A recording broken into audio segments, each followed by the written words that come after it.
Hello again everyone. So this video is going to talk you through the language and structure techniques used by Emma Levine in this extract from her book A Game of Polo with a Headless Goat. And the first thing to start with is the title of that book. So it has no specific relation to the events of this particular extract, but we can still comment on the title of the whole book.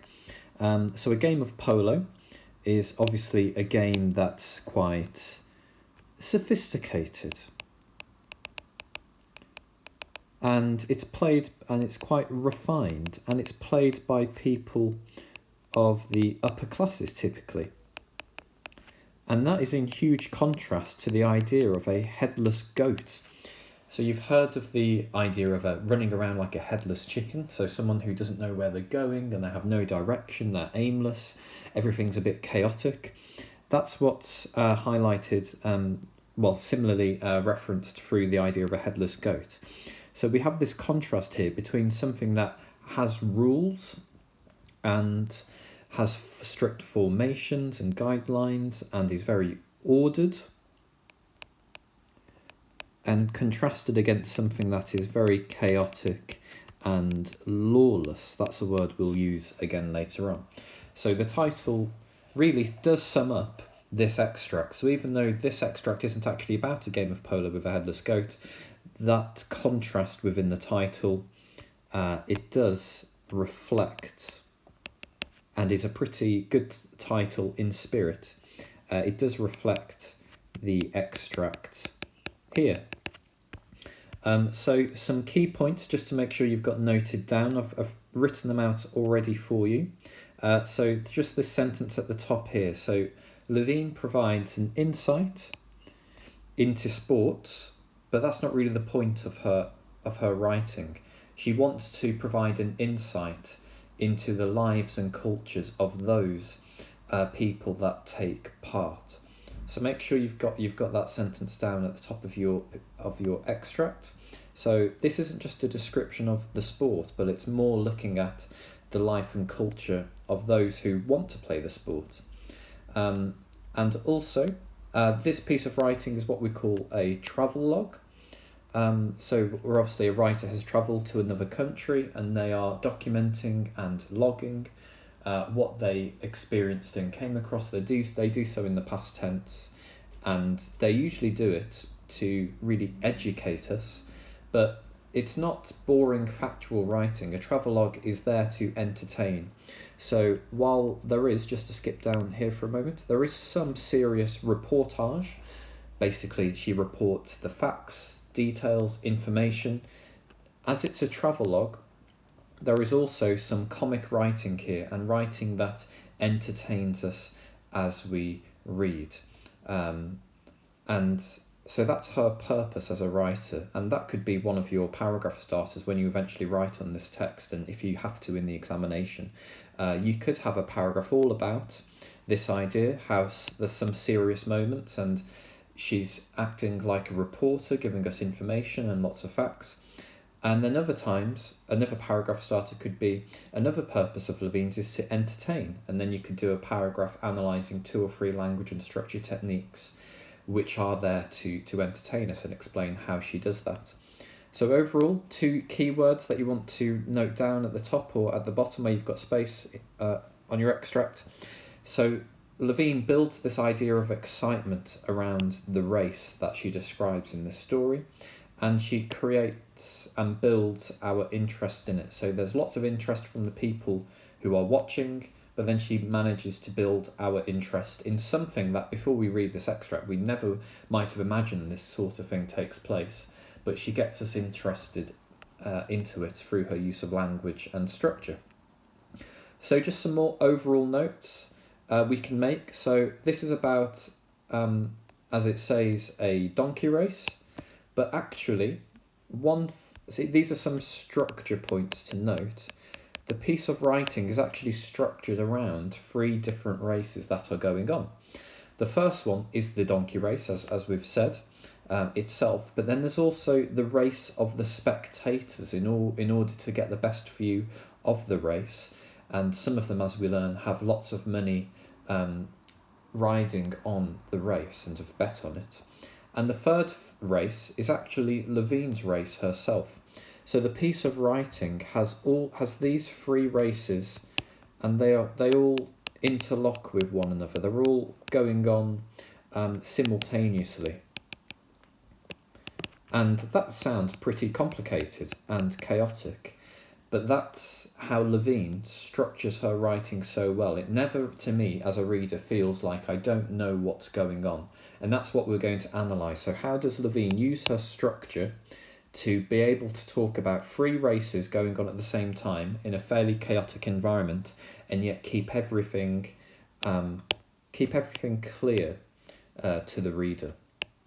So that's what we're going to look for. That's the main thing to analyse regarding Levine's structure. You've probably read through it already and thought, there's none of the repetition, or there's none of the really varied sentence structures that we normally see, or there's some interesting punctuation, but I'm not quite sure what it's actually doing. The main thing is she's organising her writing well, and that's what we're going to explore in terms of its structure. And to keep it as clear and as easy to follow as possible, she uses a chronological structure. So we begin in the text before the race has even begun, and the story ends just after the race has finished. And so she keeps it chronological to make it as easy to follow as possible. And she ends with a brief reflection of what just happened as well. So structure isn't all about sequence. You'll remember this grid from your exercise books, hopefully. So structure isn't just about sentence structures and sequence. It's also about what the writer chooses to focus on in their writing. So do they spend half of their story describing a house? Do they spend most of it on dialogue? How do they focus their writing? What do they focus on? And Levine has a mixture of maybe 6 different things going on here. And this is another thing you can comment on and analyse structurally. So there are certainly key moments of description which make it really vivid and clear to us in our minds. She includes dialogue from the people she was with. There are some moments where she stops for a second and includes some informational writing, where she includes some facts to make it make as much sense as possible. This is an unfamiliar culture to the bulk of her readers, and so she does occasionally need to stop and explain certain key words and certain conventions and aspects of the culture to help us follow it. And she does include some comparisons to a Western style of life as well.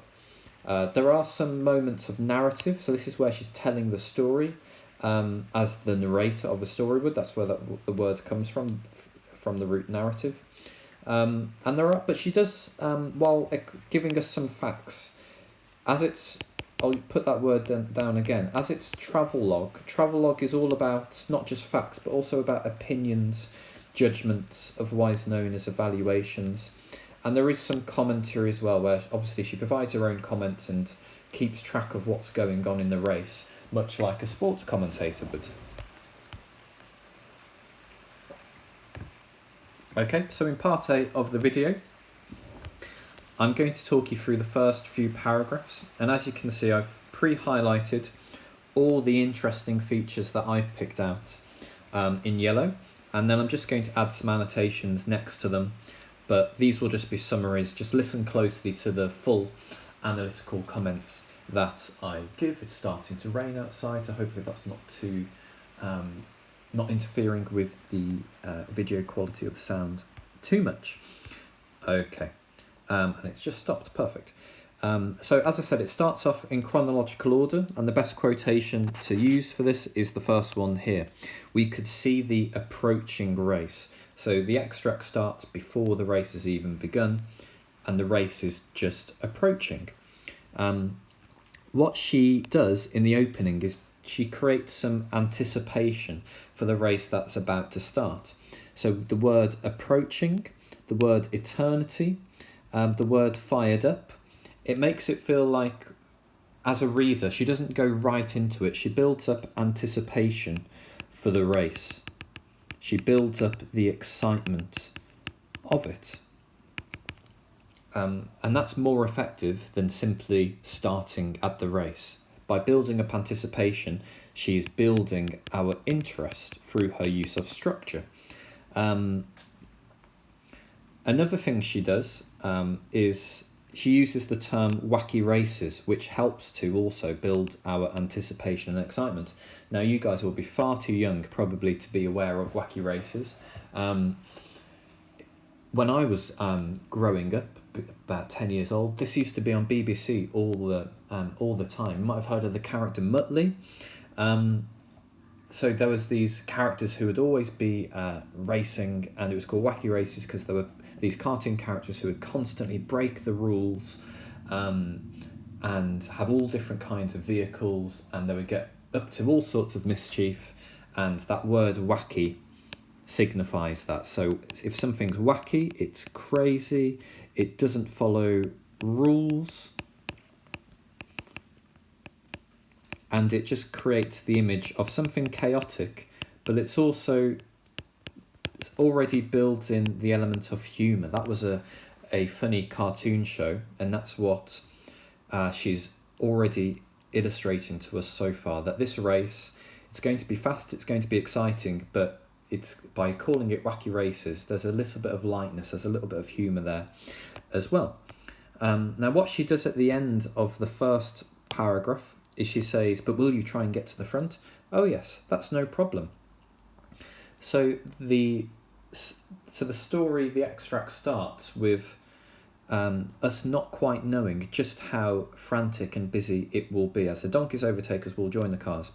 The fact they say, oh yes, that's no problem, it almost just juxtaposes the chaos that's to come later, and it makes it seem even more chaotic. And it shows they're almost underestimating the race there. Here's a key use of language. Whenever you see a word like this in an extract, you've got to highlight it and comment on it. So they were suddenly fired up. So rather than just using the word excited, the word fired suggests just how intense that excitement was. It suggests how much they're anticipating it, how motivated they are, how I can picture them walking around quite a lot in their excitement. They can't quite rest because they're so fired up. So that word again builds the anticipation. We waited for eternity, which suggests just how long that they were waiting. It's like waiting for Christmas Day to arrive when you're a kid because you're waiting for all those presents. It feels like it takes forever because your anticipation is so high. But then they have to wait for an hour. So we do have a little bit of humour built in by the writer here. And we're expecting this really fast race, and humour is created but because instead we have this description of a villager on a wobbly bicycle who nearly fell off as he cycled past and gazed around us. So the fact, so I've got an image of maybe someone moving quite slowly. It's a single person, which is in contrast to the wacky races that we're expecting. So we've got this humorous example here in the description, which contrasts the race that's about to happen, and more importantly at this point it contrasts against our expectations of the race that we are obviously expecting, and then the structure gradually builds, and then we have the question, are they coming? Coming came the reply. So we have the writer including dialogue, and once again, she doesn't need to have this paragraph, but she's doing it to make the race seem even more exciting when it arrives. So a lot of anticipation, so that could be one whole paragraph, because I've mentioned 4 or 5 different things there that she does to build anticipation in the reader. So you could analyse those and put those all together. Now what Levine does is she keeps, as I said at the start of the video, she keeps this piece of writing as clear as possible, and she uses quite a lot of complex sentences, and complex sentences of course feature these additional subordinate clauses. Just as I was assuming that the race had been cancelled, we spotted 2 approaching donkey carts. So she uses these to add extra information. And this helps keep the reader informed as to what she's thinking and feeling at different points. So that clause there makes it clear just how long she's been waiting, because she's about to give up. And then we spotted two approaching donkey carts in front of a cloud of fumes and dust. So another thing that she does, she uses lots of visual descriptions. And this helps make it really vivid. It helps the reader picture exactly what is happening. And a cloud of fumes and dust, if I saw that, I would infer from that just how busy that is, and just how fast and quickly those people are moving to create that cloud of fumes and dust. And there were some 50 vehicles, and they were roaring. So once again, similar to fired, if you get the word roaring, you need to analyse it. So when I think of the word roaring, I think of an immense volume. I think of power of whatever it is that's roaring. I think of a very loud noise. I feel of a sense of almost being overwhelmed by the noise that's there, etc. And so the vehicle's roaring is also an example of personification that we can use that technical term in our analysis to help us with that. As they drew nearer, so once again we have another subordinate clause that the writer has used to guide us and give us some extra little bit of detail. So she's helping the reader along. Those extra little subordinate clauses make us picture even more clearly what's happening and at what point are we at. So we know that when Jakob revs up the engine, it's when this cloud is near. So in my head I can start to picture and work out where everything is. He revved up the engine, so we didn't just start to drive, but again, revved up makes me hear the noise again, and it makes me feel like how quickly, how powerfully the engine is, and he's getting ready. He began to inch the car out of the lay-by. So he doesn't just travel, but inch by inch means to do something really cautiously and carefully. So that tells me how precarious this situation is and how potentially dangerous it is. You can't just pull the car out onto the road with all these 50 vehicles on it. You needed to inch and be very careful about it. So this is what creates interest in the reader. All these details which help us understand just how dangerous and fast-paced this situation is. The two donkeys, so those are the two donkeys that were racing, were almost dwarfed by their entourage. So it's not just the donkeys that are making this chaos. In fact, it's more the spectators, and the entourage. The word entourage makes me understand that there's big crowds of people behind them, and dwarfed makes obviously the donkeys appear small. So that tells me how big and immense this crowd is. The fact that they dwarf the two donkeys. And then we have that little bit of description. They're not literally dwarfed, metaphorically so. And the cars didn't actually roar, but that's personification. And she mixes that descriptive writing. This is when I was talking about focus earlier. She then changes that and then goes into instead more informational and factual writing. So she includes a statistic here, 40 kilometers an hour. So that's informational writing. So a reader reading this probably wouldn't know the key details about a Kibble donkey from the Karachi region. So she needs to embed these details into her writing to make us understand that these donkeys aren't the kind that we get on Blackpool Beach and are walking around very slowly, but they are moving very, very quickly indeed. To build up, and then she includes some commentary here. The two are neck and neck, highlighting to us just how competitive this race is. Their jockeys perched. So that tells me how, to go back to that word, precarious the jockeys are. So they're not comfortably on the donkey, they're just perched. So they're sitting on it in a way that they're being very careful, and it's almost as if they're just holding on. Pitched on top of the tiny carts using their whips energetically, although not cruelly. Okay, so energetically, once again, adds to whatever you think of them using whips at the word energetically, the adverb, sorry, just to make sure we've got terminology.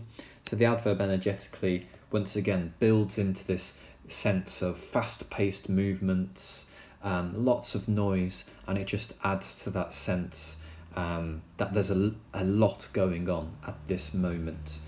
And this paragraph is full of lots of different actions and lots of quite intense and energetic movements, whether that's revving up the engine, whether that's the vehicles roaring, or whether that's them using their whips energetically. So structurally, there's quite a lot of action going on here. And I'll pause the video here so it doesn't run on too long. So join me for part B, where I'll discuss the rest of the extract from line 21 onwards.